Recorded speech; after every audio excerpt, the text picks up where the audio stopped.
Kalau Ustadz, apa ini? Mungkin menurut Ustadz kali ya. Tontonan, apa ini maksudnya? Ustadz tontonan sama Ustadz yang syar'i, Ustadz di televisi. Maksudnya apa? Apa bedanya Ustadz tontonan dengan Ustadz syar'i? Saya baru tahu kalau ada Ustadz tontonan ini. Setahu saya kalau istilah Ustadz itu harus syar'i gitu. Berarti sekarang bukan cuma perbankan syar'i yang ada ya. Ada Ustadz syar'i, ada Ustadz tidak syar'i gitu ya.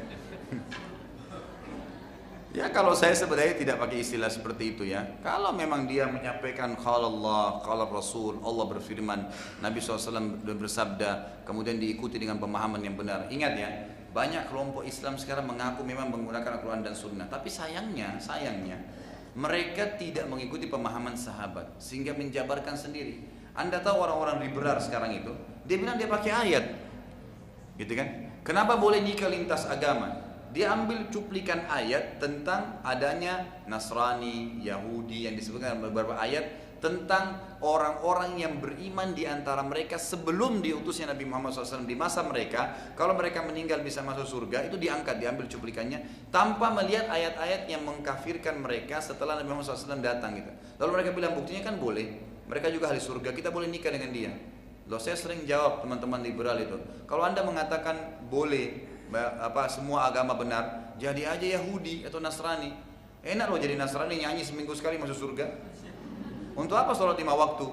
Kan gitu. Ibu-ibu untuk apa pakai jilbab? Jadi Nasrani aja. Subhanallah gitu kan. Allah mengatakan innal ladzina kafaru min ahlil kitab wal musyrikin fi nari jahannam khalidina fiha. Surah Bayyinah Allah katakan, sudah kafir Allah katakan ahli kitab. Jelas, gitu kan?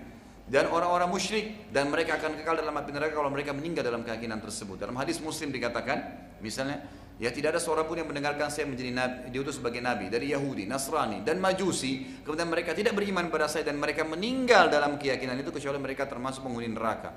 Akidah kita jelas, Yahudi, Nasrani tidak beriman, kafir, meninggal masuk neraka. Titik.